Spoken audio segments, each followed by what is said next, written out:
आचार्य गुरुवर्षि विद्यासागर जी महाराज की, आचार्य प्रवर्षि रविसेन जी महाराज की, न्यायापक श्रोमणी श्री वीर सागर जी महाराज की, मुनि श्री विशाल सागर जी महाराज की, वीतरागी प्रभु भगवान राम की।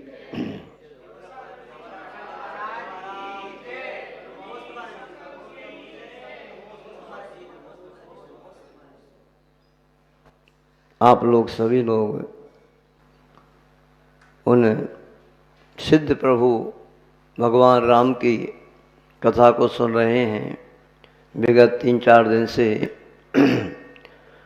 वह प्रभु तो सिद्ध इस्लाम में विराजमान हैं और उस अनंत सुख का अनुभव कर रहे हैं, किंतु वह अनंत सुख को उन्होंने कैसे प्राप्त किया है। कभी भी दुखों को सहन किए बगैर सुख प्राप्त होता नहीं।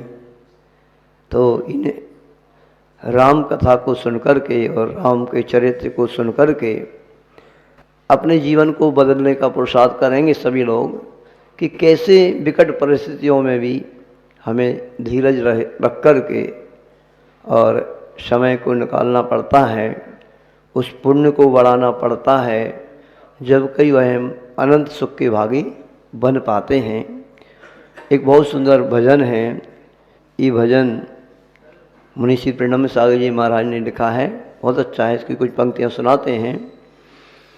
मर्यादा पुरुष श्री राम है सिद्धि प्रभु बलराम। बोले मर्यादा पुरुष श्री राम है सिद्धि प्रभु बलराम।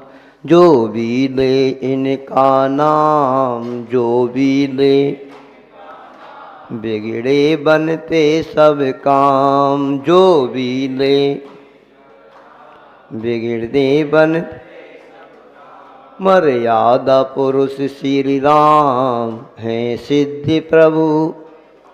दशरथ जिनके जनक कहाए, कौशल्यानंदन कहलाए। इक्ष्वाकु वंश की शान, इक्ष्वाकु वंश की शान, क्षत्रिवर्णि जगत महान। मर्यादा पुरुष श्री नाम है सिद्धि प्रभु बलराम।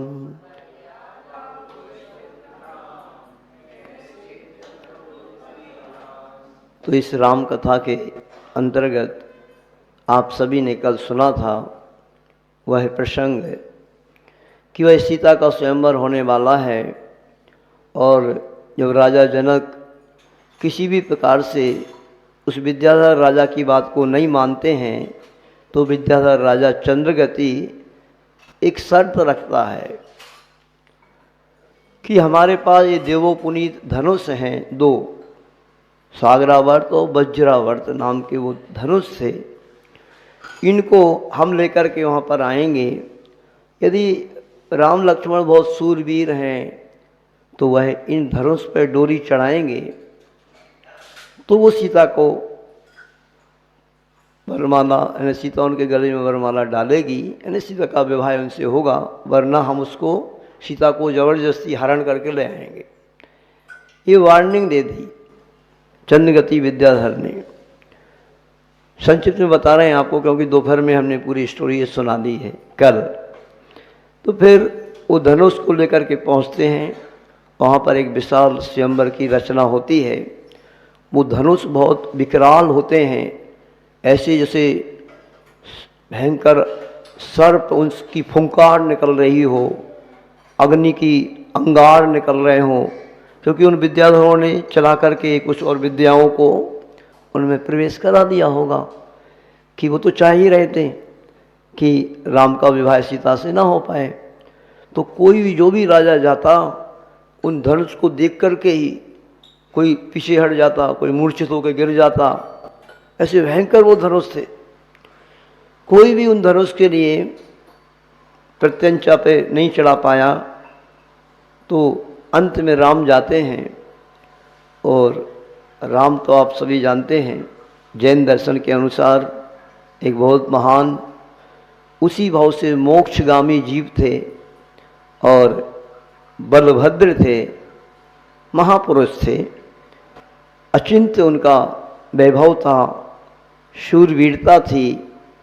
तो राम के पहुँचते ही वह जो धनुष थे वो अपना विकराल रूप धारण कर रहे थे, एकदम शांत जैसे हो गए, ओरिजिनल रूप में आ गए। और राम ने सहज ही, जैसे बिल्कुल एक धनुष बहुत भारी ना हो और बिल्कुल सामान्य है, राम ने उसका अनावरण किया धनुष का और ऐसे बिल्कुल सहजता से उठाया और उस पर डोरी चढ़ा दी। तो चारों तरफ राम की जय जयकार होने लगती है। देव, विद्याधर, मनुष्य उनकी जय जयकार करते हैं और सीता जी राम के गले में वरमाला डाल देती हैं, उनका चयन कर लेती हैं। इसके बाद जो दूसरा धनुष होता है उसका नाम, ये वज्रावत धनुष को राम ने इसका डोरी चढ़ाई इस पर, और दूसरा सागरावत जो धनुष था उस धनुष पर डोरी लक्ष्मण ने चढ़ाई। तो लक्ष्मण जी के साथ भी विद्याधर 18 कन्याओं का विवाह होता है। इसके बाद प्रसंग आया था कि जैसे कैकेयी ने ये देखा कि इन दोनों का तो विवाह हो गया और भरत थोड़ा शोकमग्न दिखाई दिया, तो कैकेयी को ऐसे लगा कि कहीं भरत, पहले से बैरागी था भरत तो बहुत बहुत अलग ही। कई बार आचार्य भगवान ने भी इसकी चर्चा की कि भरत जी घर में बैरागी। तो बहुत सारे लोग ये सोचते हैं कि बाहुबली के भैया भरत, पर बाहुबली के भैया भरत रहते होंगे, किंतु ये राम के भैया जो भरत हैं ये बहुत ही बैराग से भरे हुए थे, इस संसार में फंसना ही नहीं चाहते थे। तो कैकेयी ने दशरथ को इशारा किया और दशरथ राजा ने भी उस बात को समझते हुए, जो राजा जनक के भाई कनक थे उनकी एक सुरसुंदरी नाम की कन्या थी, उस कन्या के साथ भरत का भी विवाह हो जाता है। इस तरीके से शत्रुघ्न का भी हो गया होगा, वो प्रसंग अभी पढ़ने में नहीं आया।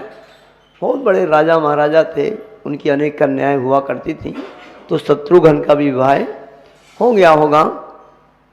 इसके बाद इस प्रकार से घटना घट जाती है।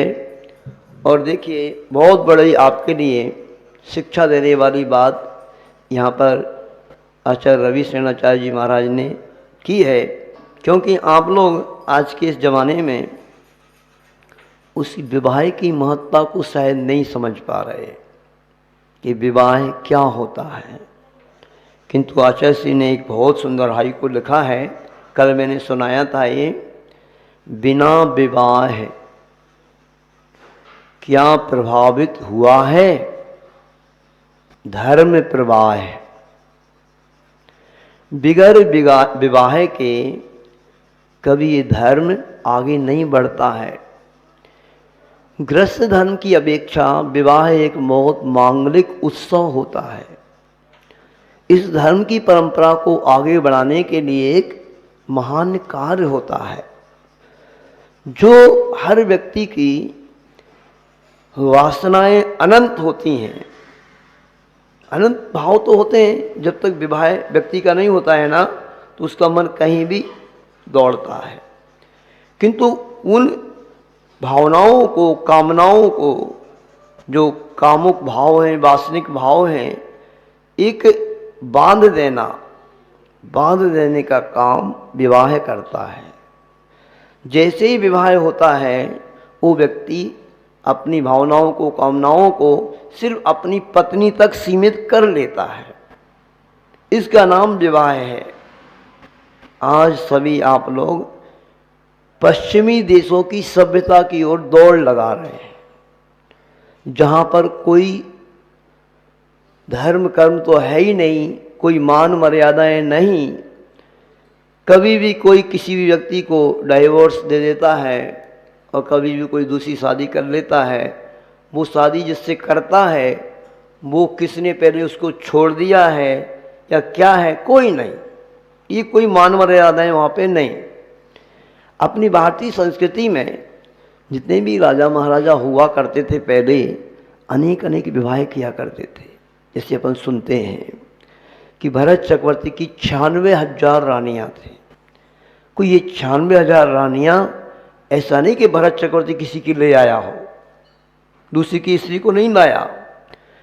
स्वयं जब सचखंड की विजय पे जाता है वो, तो चक्रवर्ती बहुत बड़ा महान पुरुष होता है, सभी लोग अपनी अपनी सुंदर कन्याओं का विवाह उसके साथ करते हैं। तो ऐसे करके वह 96,000 रानियाँ चक्रवर्ती की होती हैं, किंतु विधिवत सबको परिणय करके ही, विवाह करके ही वो स्वीकार करता है। ये भारतीय संस्कृति है। और कभी भी कोई भी विवाहिता स्त्री होती है जिसका विवाह हो गया हो, पति ने छोड़ दिया हो, या कोई ऐसा व्यक्ति है जिसकी पत्नी छोड़ करके चली गई हो, और फिर ऐसे व्यक्ति आपस में विवाह कर लेते हैं, तो ऐसे लोग तो फिर दोषी हो जाते हैं। इनसे तो मुनि महाराज आहार नहीं लेते हैं, न इनको आहार देना चाहिए। क्योंकि जिस एक लड़की से जिसका विवाह हो गया वो आपकी पत्नी है। अब किसी दूसरी भी पत्नी महिला को आप लाओगे ना, वो आपके लिए परस्त्री हो गई, परस्त्री सेवन करने वाले व्यक्ति हो गए आप। किसी त्यक्ता को लाते हैं, किसी विधवा को लाते हैं, ये तो बहुत बड़ा अपराध है। ये पहले ऐसा होता ही नहीं था। पहले के ज़माने में अगर ऐसी कोई घटना घट जाती थी तो लोग यही करते थे कि भाई एक बार विवाह होता है, इसके बाद कहते हैं जो महिला रहती है ना, महिला को तो झूठा कहते हैं। एक बार किसी ने उसको छू लिया, उसका स्पर्श कर लिया, अब वो उसका चरित्र यदि कोई दूसरा व्यक्ति उसको स्वीकार करता है तो वो भी दोषी हो गया। आज की ज़माना है, ये सब चल रहा है। पहले की महिलाएं इस प्रकार की घटना घटती थी तो वो तो फिर धर्म को स्वीकार करती थी कि हमने एक बार विवाह कर लिया, अब दोबारा भी करेंगे, तिबारा भी करेंगे, क्या भरोसा। अगर हमारे जीवन में योग पति को मिलना ही नहीं होगा, हमें सांसारिक सुख भोगना ही नहीं होगा, तो फिर वो धर्म से जुड़ कर के ब्रह्मचर्य व्रत वगैरह लेकर के और अपना जीवन यापन करती थी। आज के ज़माने में ये नहीं हो पा रहा है, तो इसलिए तरह तरह से परंपरा चल रही है, किंतु उस समय ऐसा नहीं होता था। तो आप सभी को भी इस विवाह की औचित्य गुण को समझना चाहिए। विवाह एक बहुत महान कार्य है और विवाहित होने के बाद प्रत्येक व्यक्ति को संतोष गुण रखना चाहिए। इसको अपने जैन दर्शन में स्वदार संतोष व्रत कहा है। किसी भी व्यक्ति का जिससे विवाह हुआ है, अब उस पत्नी में ही वो संतोष रखेगा।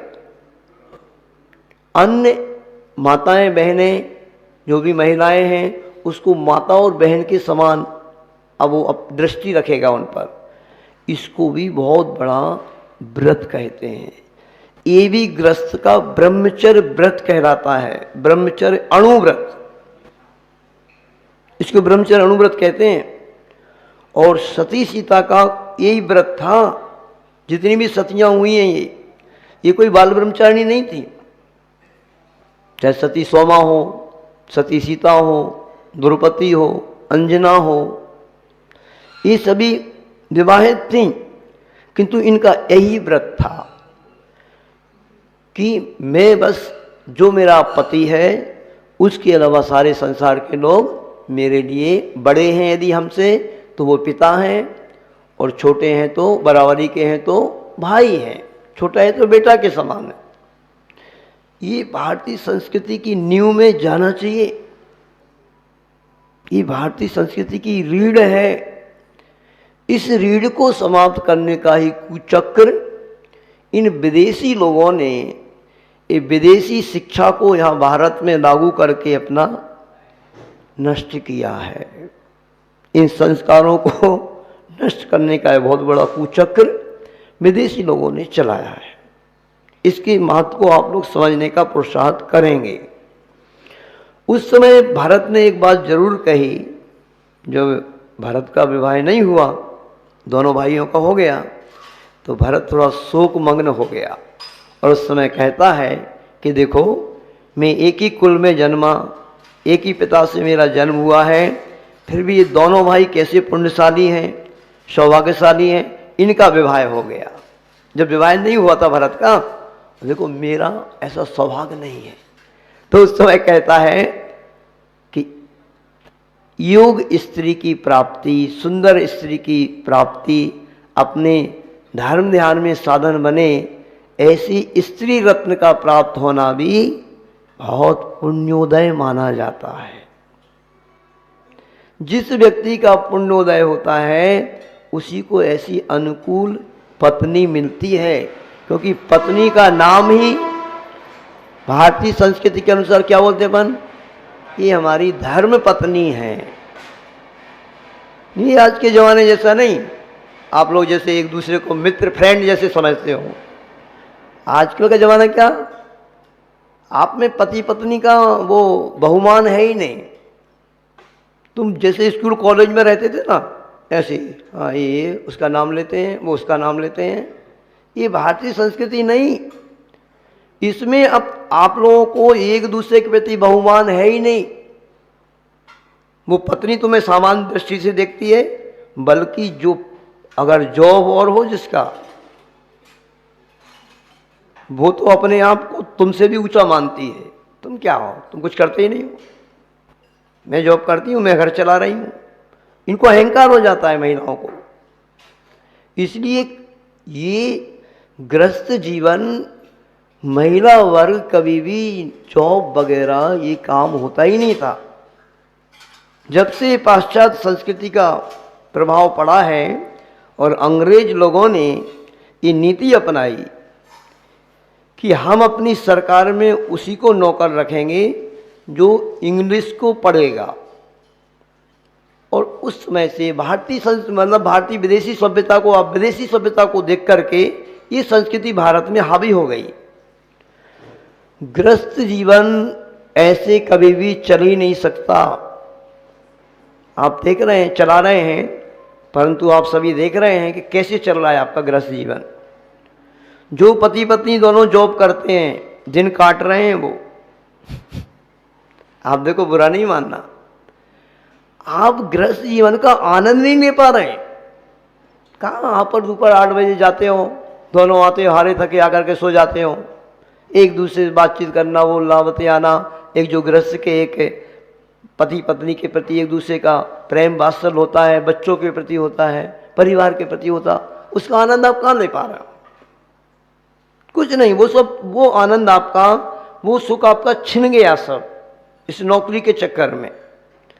तो इस वर्तमान में आप जो जिस प्रकार के जीवन को जी रहे हैं, ये आपका जीवन वह वास्तविक जीवन है ही नहीं। फिर क्या करना? कुछ नहीं। समझदार पत्नी वो है, यदि उसका पति कमाऊ है, अब निकम्मा है तो बात अलग है, फिर तो कुछ करना ही पड़ेगा महिला को भी। तो महिलाएं योग्यता प्राप्त करें, इसमें कोई बुराई नहीं। योग्यता उनको पूरी प्राप्त करना चाहिए। कोई विशेष कर्म का उदय आ जाए, कोई परिस्थिति घट जाए तो ऐसा ठीक है, किंतु यदि घर में पति कमाने वाला है तो महिला को तो ठाठ से अपने घर को चलाना चाहिए।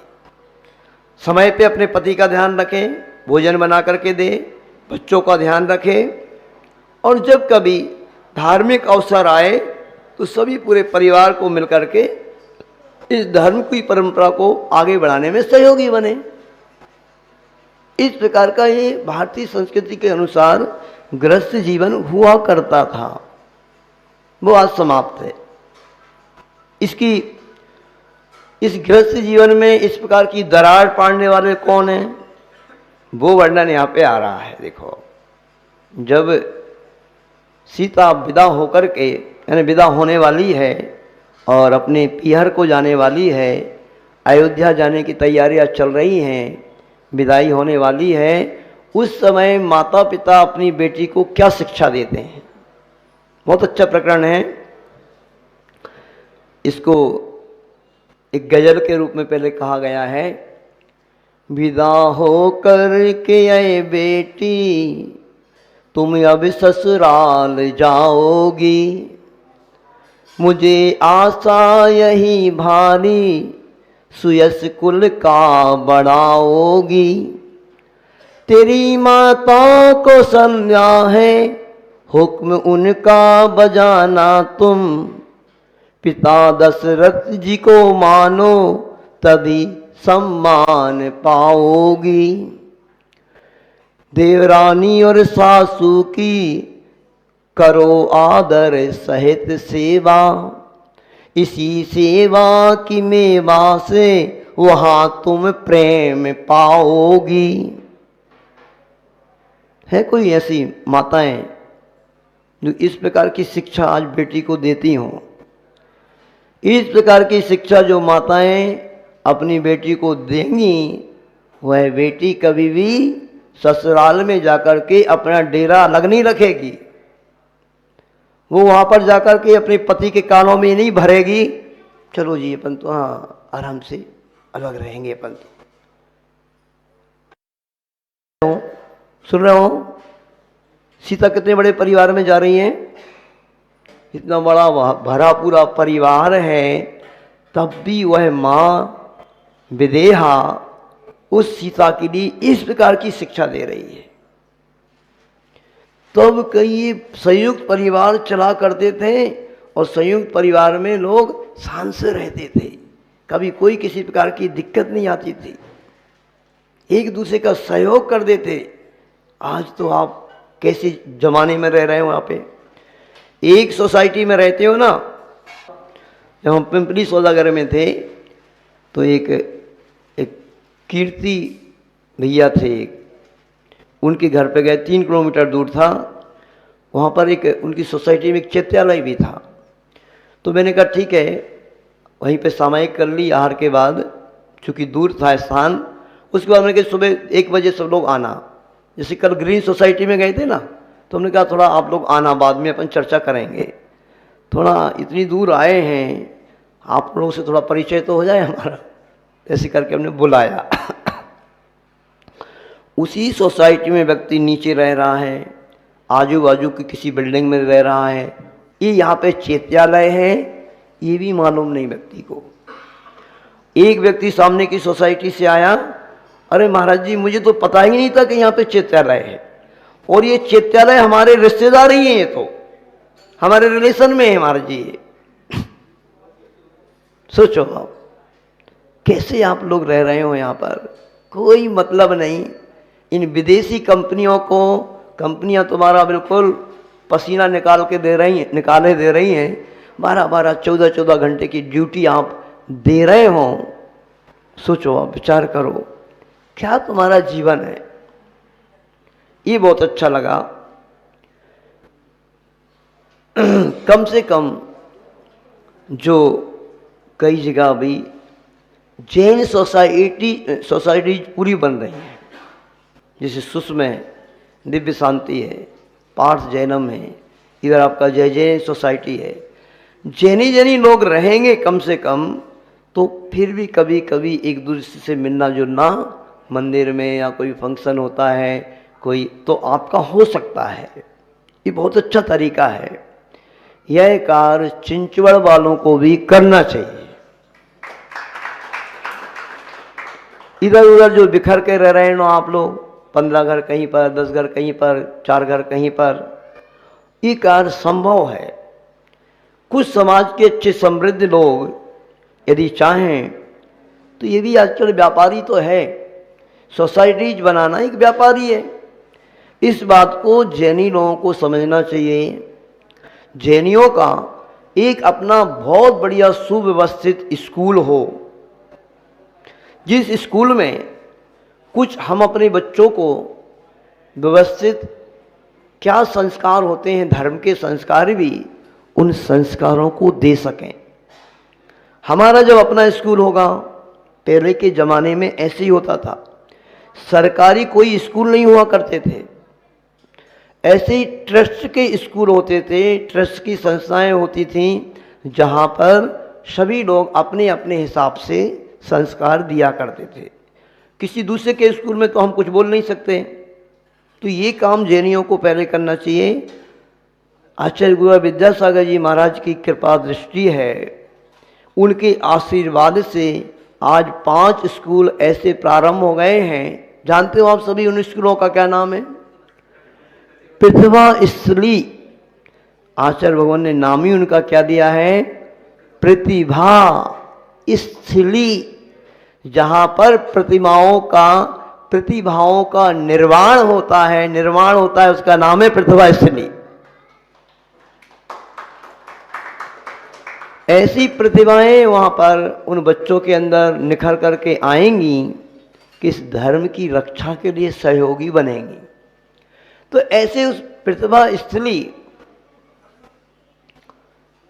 की बात ये अभी प्रारंभ हुई है। आचार्य भगवान का मंतव्य तो यही हो सकता है, धीरे धीरे अभी 5 हुई हैं, उनका मंतव्य ऐसा हो सकता है, उनका सोच बहुत ऊंचा होता है। शायद उनका मन तो ऐसा ही होगा कि ये पूरे के पूरे भारतवर्ष में फैले प्रतिभा स्थलियां। हर राज्य में कम से कम अभी लगभग एक तो हो गया है। महाराष्ट्र में बहुत दूर है नागपुर, रामटेक।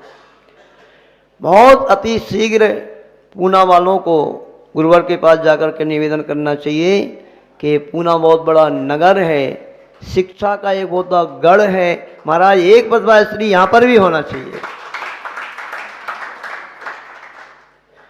देखो आप लोगों को बहुत गहराई से चिंतन करना पड़ेगा। महिला, ये बच्चियाँ यदि संस्कारवान नहीं होंगी और बच्चियाँ होंगी नहीं तो विवाह किससे करोगे? विवाह नहीं होगा तो संतान कहाँ से आएगी? और संस्कारवान महिला नहीं होगी, बच्चियाँ नहीं होंगी तो वो संस्कार धर्म के डालेंगी कहाँ से? बहुत गहराई से विचार करना पड़ेगा आपको। तो ये बच्चों के अंदर संस्कार तो स्कूल से ही प्रारंभ होते हैं, और ये संस्कार तो स्कूल से तो पहली बात छोड़ो, आप घर से ही प्रारंभ होते हैं। अब ये जॉब करेंगी महिलाएं तो अब ये बच्चों को संस्कार कहाँ से देंगी? आप विचार करो, सुबह 8 बजे चली जाएंगी जॉब पे और 8 बजे 9 बजे आएंगे तो आकर के स्वयं थक गए, इतना परिश्रम हुआ है, आकर के सो जाएंगे। इन बच्चों को संस्कार कौन देगा? संस्कार का प्रारंभ घर से ही होता है, बीजारोपण। जैसे आप आजकल स्कूलों में बच्चों को पढ़ा रहे हैं तो स्कूलों में क्या पढ़ाई होती है आप जानते हो? सारी की सारी ये महिलाएं घर में होमवर्क कराती हैं, घर में कोचिंग कराते हो आप लोग। जब कहीं होता है कितने भी स्टैंडर्ड स्कूल में आप पढ़ लो, हम लोग को आश्चर्य होता है। आज हम 8वीं 9वीं तक तो कभी हमने कोचिंग पढ़ी नहीं, कभी स्कूल में पढ़ते थे और अपना आप स्वयं पढ़ते थे। आजकल के तो KG1 के बच्चे से कोचिंग प्रारंभ करते हो आप और लाखों रुपए की फीस देते हो बच्चों को। स्कूल में हाई स्टैंडर्ड स्कूल वो चलता है, यहाँ पर भी कंपटीशन। हाँ, तुम्हारा बच्चा 1 लाख वाली फीस में पढ़ रहा तो हमारा 2 लाख में पढ़ेगा, 3 लाख में पढ़ेगा। अच्छे स्टैंडर्ड स्कूलों में भी आप पढ़ा रहे हैं, उनकी कोचिंग भी करा रहे हैं, और उसके बावजूद भी धर्म के संस्कार का पुट वहाँ पर कुछ भी नहीं। तो धर्म का संस्कार नहीं आएगा तो ना तो ऐसी माँ रहेगी विदेहा जैसी, और ना ऐसी बेटी रहेगी सीता जैसी। कैसी बेटी आएंगी? कैसे हो रहा है आज के इस जमाने में? क्या हो रहा है? क्या हो रहा है बताओ जॉब करने वालों? 30-30 case, 20-20 case, lower court, high court, supreme court में महिलाएं पति के प्रति लगा रही हैं, सास ससुर के प्रति लगा रही हैं कि हमें झूठे ही। सोचो क्या होगा आपका, ये छल करोगे आप तो। अभी तो महिला बन गए, आप मनुष्य बन गए हो, झूठे ही केस लगाओगे। अगर हकीकत है, हकीकत में आपको सताया गया है, आपको मारा गया है, आपको परेशान किया गया है, तब तो ठीक है, ठीक है, जायज़ है भैया, सरकार आपका साथ दे रही है तो अच्छी बात है। कि तुम झूठे ही लगा रहे हो, क्या करोगे आगे जाकर के? वो कुत्ता कुतिया की पर्याय भी नहीं मिलेगी आपको, गधी बनोगी और निकृष्ट पर्याय में जाओगे आप। क्योंकि माया तैर्यज्ञो नस्य, मायाचारी करने का फल क्या है? प्रियंच गति, मनुष्य नहीं बनोगे फिर। इस बात को ध्यान में रखना। जो भी महिलाएं या जो भी व्यक्ति इस प्रकार के छल कपट करके और कार्य कर रहे हैं, उनको थोड़ा गहराई से चिंतन करना। अगला जीवन क्या होगा आपका? उस त्रियंच गति का होगा, उस गंदे नालों में लौटते रहना, वह गधी गधी बनकर के भोजन को ढोते रहना, पशु बनकर के यत तद विचरण करते रहना। ये दशा होगी आपकी। बहुत बड़ा छल है ये। तो इस प्रकार से ऐसा ना करें।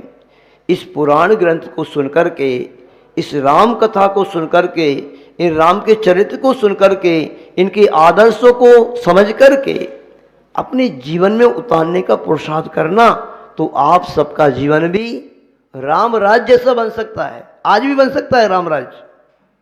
इस धरती पर आज भी राम राज्य हो सकता है। कब हो सकता है? हो सकता है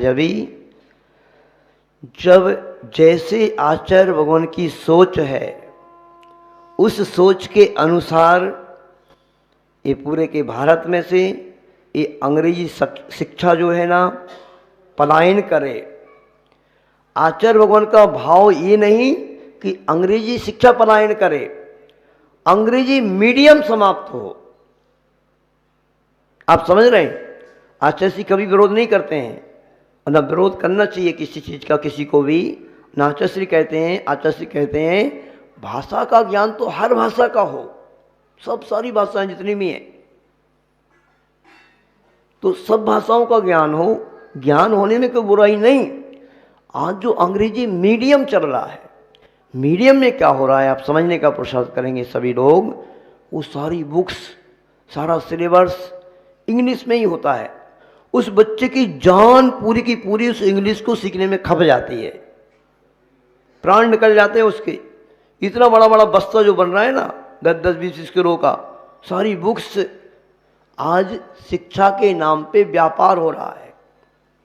इस बात को जैनी लोगों को समझना चाहिए। तो भैया तुम एक व्यापार ही करो, कम से कम अपन वहां पर अपनी संस्कृति के अनुसार भी तो संस्कार दे सकेंगे बच्चों को। सब कॉलेज स्कूल वाले ड्रेस भी दे रहे हैं, उनके लिए बैग भी वही दे रहे हैं, पुस्तक भी वही दे रहे हैं। ये स्कूल कॉलेज है कि व्यापार का केंद्र बन गया? समझो, आप विचार करो, आप व्यापार हो गया सारा, सभी जगह कमीशन है।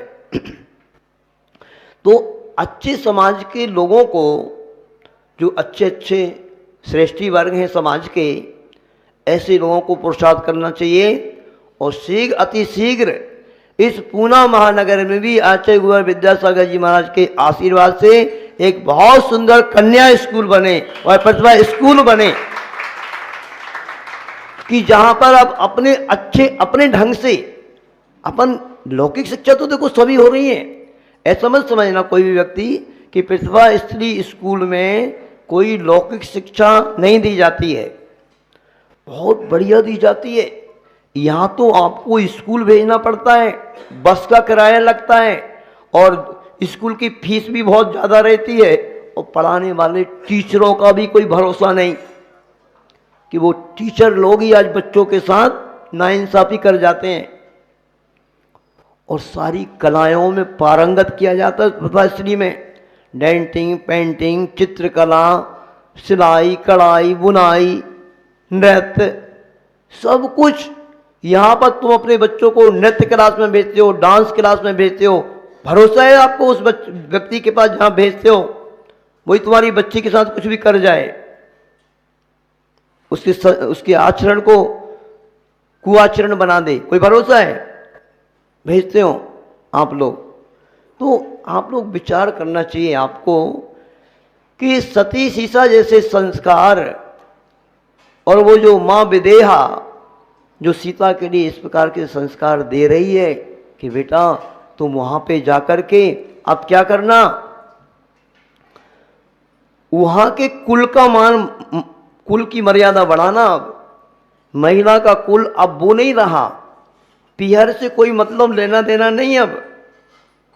अब कोई भी महिला विवाहित होकर के जाती है तो अब उसके माता पिता सास ससुर हैं, जहां उसका पूरा जीवन अब व्यतीत होगा, और वही कुल है उसका। तो वहां पे जाकर के अब क्या, तेरी माता है कौशल्या, हुक्म उनका बजाना तुम। अब तुम उन मां कौशल्या के आज्ञा को अपने सिर पर धारण करना, उनकी सेवा करना।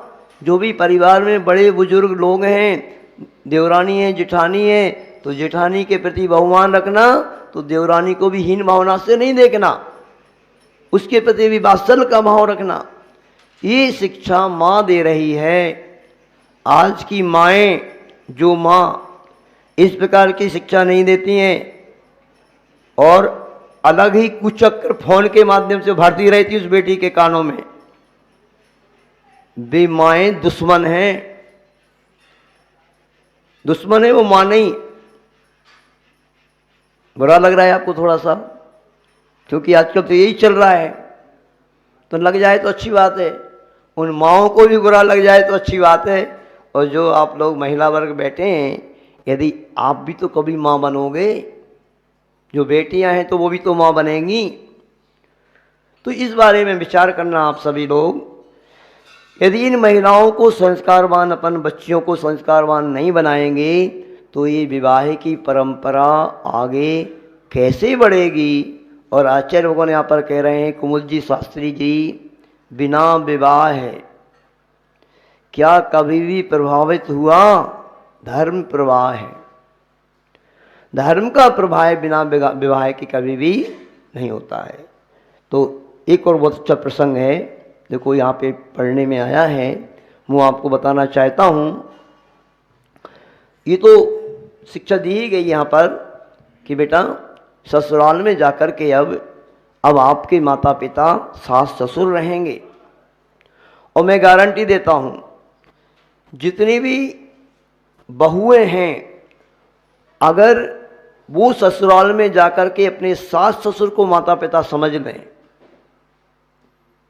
तो अभी भी राम राज आ सकता है। ये इस प्रकार की जो समस्याएं आज आ रही हैं, छोटी छोटी सी बातों में डाइवोर्स हो रहा है, केस हो रहे हैं, ये हो रहे हैं, ये सारे समाप्त हो जाएं। ना तो दोनों तरफ से भी हो सकता है, एक तरफ से नहीं। उन सासों को भी, जो एक ज़माना होता था कि सास अपना डंडा चलाती थी, बहू को अपने कंट्रोल में रखती थी, उनको भी अपने व्यवहार में थोड़ा परिवर्तन करना पड़ेगा। और उससे पहले बहुओं को तो करना ही चाहिए, क्योंकि वो तो बहुमान के योग होते हैं, आपकी माता पिता हैं। अच्छा सही सही बताना, आपकी माँ आपको घर में डांटती थी या कोई ऊंची आवाज़ में बात कहती थी तो इतना बुरा लगता था आपको, जो अब सास जरा सी बात कह दे आपको तो नहीं लगता था। इसका मतलब यही है कि आप सास को अपनी माँ समझते ही नहीं, और जो वो माता पिता हैं जो वहाँ पर घर में बैठ कर के अपनी बेटियों को गलत शिक्षा देते हैं, वो अपने पैर पर कुल्हाड़ी पटक रहे हैं, वो अपनी बेटी का जीवन बर्बाद कर रहे हैं। सोचो इतना दुख होता है हम लोगों को। सब पढ़े लिखे लोग हैं, वो बेटी भी पढ़ी लिखी है, वो भी जॉब में है, ये भी जॉब में है, पढ़े लिखे समझदार जवान लोग हैं, साल 2 साल हुए ही नहीं डाइवोर्स हो गया। सोचो क्या हो रहा है। अब डाइवोर्स होने के बाद मुझे नहीं लगता है कि वो जमाना है कि कोई व्यक्ति ब्रह्मचर्य व्रत ले ले। उस पद्म पुराण में दिया हुआ है, सभी लोग पढ़ना, हम उसका वर्णन नहीं कर सकते कि अपने राम जैसे महान, लक्ष्मण शत्रुघ्न भरत जैसे राजकुमार राजा दशरथ के हों, और राजा दशरथ बहुत प्रतापी राजा, महान मर्यादा रखने वाले, प्रजा का ध्यान रखने वाले राजा, ऐसे उन सभी का विवाह होकर के जिस नगर में आए हैं तो खुशियों की क्या वहाँ पर बरसात हो रही होगी, सभी आनंदित हो रहे थे। अब थोड़ा सा हम आपको वहाँ ले चलते हैं। कहाँ पर? दूसरा पक्ष, दूसरा प्रसंग एक आपके सामने रखते हैं। कौन सा प्रसंग? जब ये मालूम भामंडल को पड़ा, सीता का जो है ना, एक जो राजा जनक के यहाँ दो बेटों का, बेटे बेटियों का जन्म हुआ था ना, एक बेटा एक बेटी, याद आ गया आपको? और एक देव उस बेटे को हरण करके ले गया था। घटना को याद कर लेना, जब ये बात समझ में आएगी आपको। और वो एक विद्याधर राजा के पास पहुंच जाता है, और विद्याधर राजा ने ही फिर ये धनुष दोनों भेजे। वो तो ये चाह रहा था कि सीता का विवाह हमारे बेटे से हो जाए। तो अब जब ये मालूम पड़ गया उसको कि राम और लक्ष्मण ने दोनों धनुष पर लोरी चढ़ा दी है और वास्तव में ये कोई महान पुरुष हैं, अब सीता का विवाह मुझसे नहीं होगा। किंतु उसके रूप को देख करके तो वो भी मोहित हो चुका था और बहुत बुरे हाल थे उसके। तो भामंडल ने, अब कोई कमी तो थी नहीं, विद्याधर राजा के यहाँ पर ये था, पला पुसा था, अनेक प्रकार की विद्याएं थीं। उसको बहुत गुस्सा आता है, अब मैं सीता को उठा करके लेके आऊँगा। और भामंडल बहुत बड़ी सेना लेकर के चल देता है अयोध्यापुरी की ओर कि मैं राम लक्ष्मण को जीत करके मैं क्या कम हूँ। बहुत बड़ी सेना लेकर के चल देता है, और जैसे ही एक जगह पर जाकर के अपनी सेना का डेरा डालता है और वहाँ के वातावरण को देख कर के, वो मिथिलापुरी के यानी उसके अपने अयोध्यापुरी के आसपास का ही कोई क्षेत्र था, या पूर्व जीवन में वो जहाँ पर रहा था उस स्थान पे पहुँचता है। उस स्थान पे पहुँचते ही उसको जाति स्मरण हो गया। जाति स्मरण क्या कहलाता जानते हो आप लोग? पूर्व की घटना याद आ जाना। पूरी की पूरी घटनाएं उसको याद आ गई। कौन सी घटना याद आ गई जानते हो आप सभी लोग?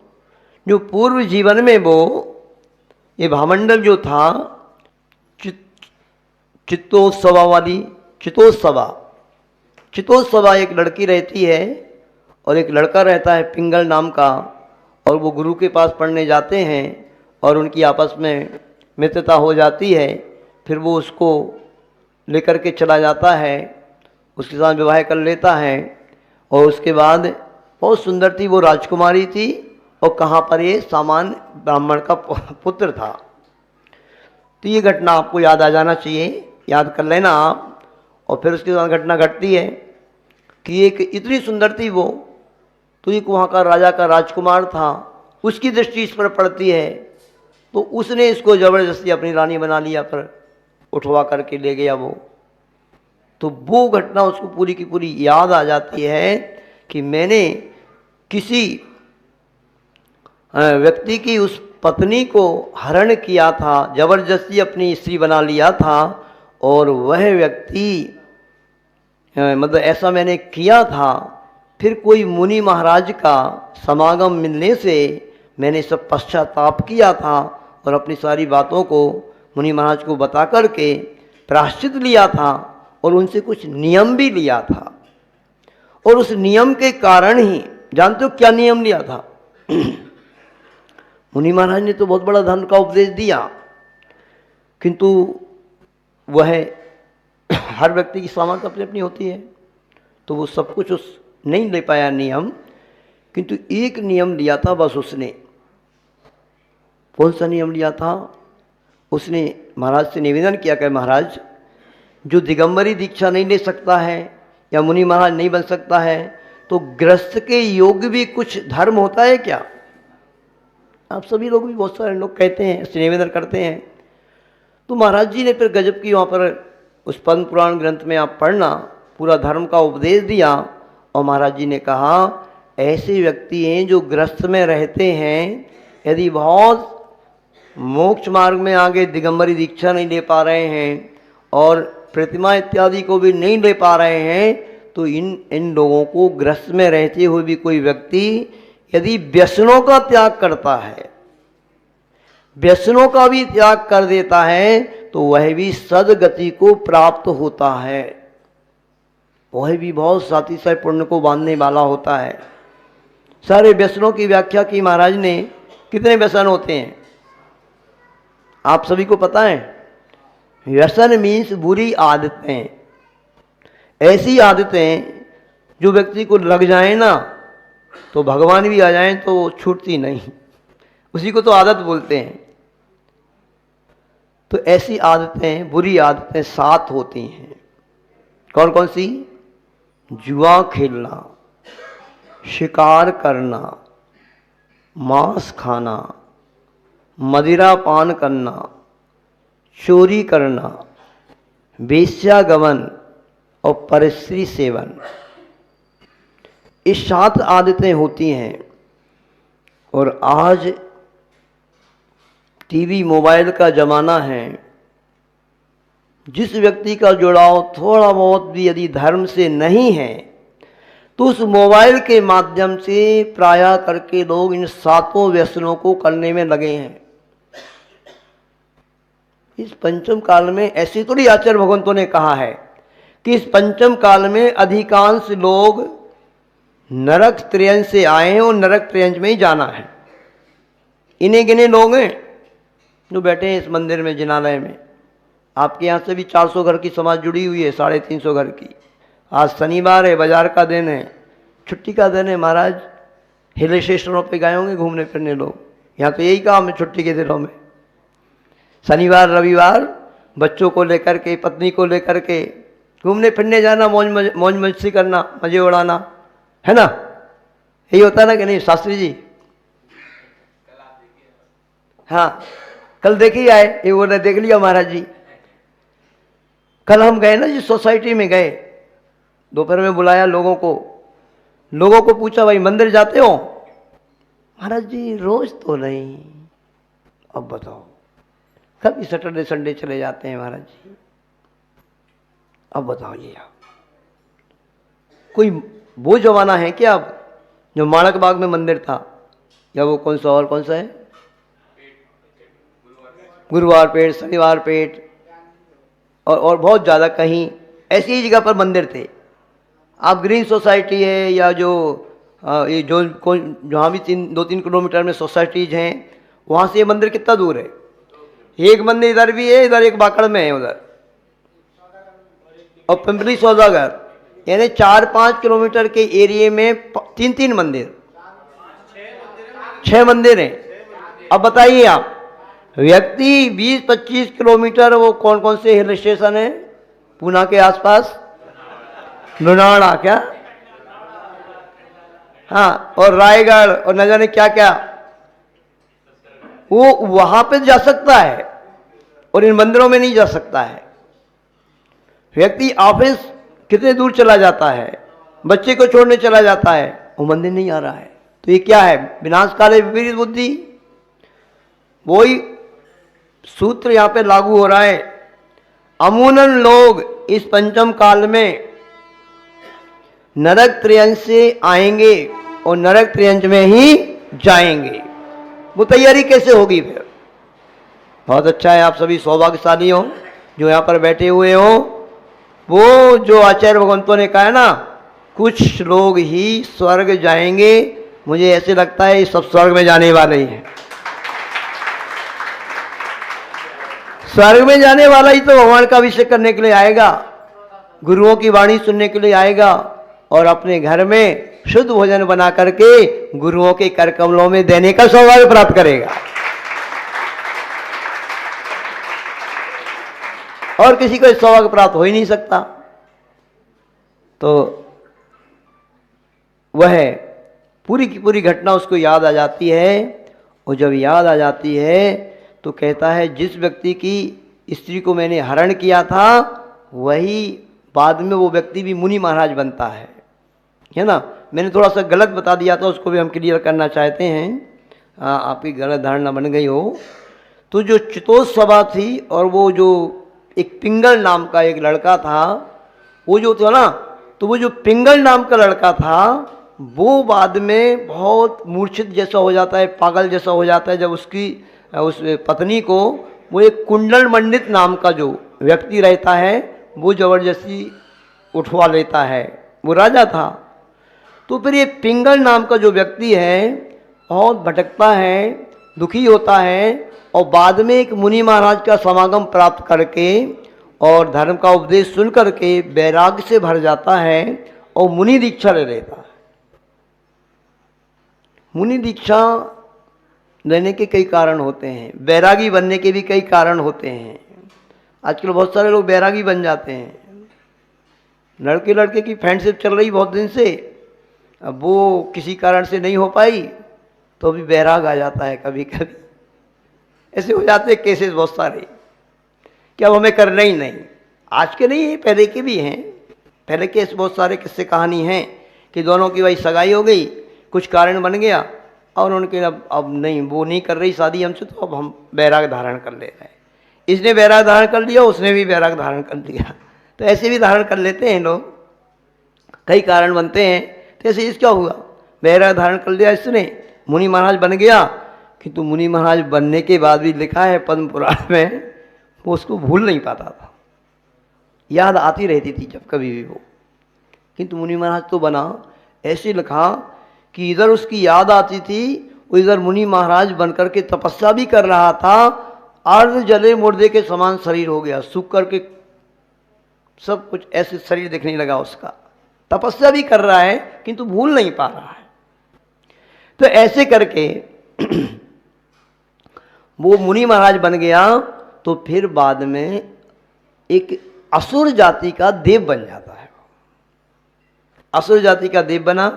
इधर जो ये व्यक्ति था दूसरा कुंडल मंडित, जिसने इसकी पत्नी को हरा था, ये भी बाद में इतना लिप्त हो जाता है उस चित्तोत्सवा के साथ ही व्यसनों में, मतलब भोग भोगने में, कि इसको अपने राज्य का भी ख्याल नहीं रहता।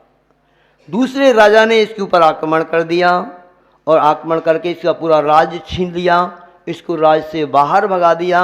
और ये भी घूमता फिरता भटकता फिरता आखिरकार वहाँ पे लिखा है पद्म पुराण में, दरिद्री हो, दुखी हो, हैरान परेशान व्यक्ति हो, उसको मुनि महाराजों की ही शरण मिलती है, तब कहीं वो सुधरता है। इन गुरुओं के चरणों में आता है ना तो कल्याण हो जाता है। वह भी गुरुओं की शरण को प्राप्त करके फिर और कुछ नहीं, ये जो मैंने 7 व्यसन बतलाए ना, इन व्यसनों का उसने त्याग किया।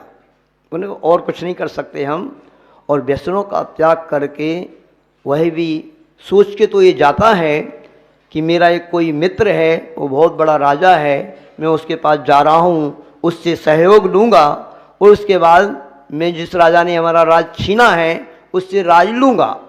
कि तो इतना मतलब वो भी दुखी था, भूखा प्यासा था कि अचानक जा रहा था कि रास्ते में ही मरण को प्राप्त हो गया।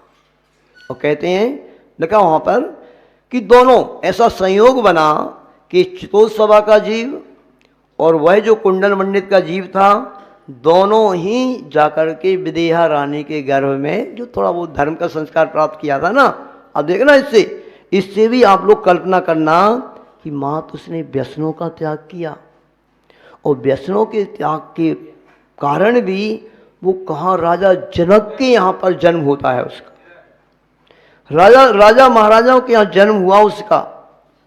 ये पूरी घटना याद आ जाती है उसको। किसको?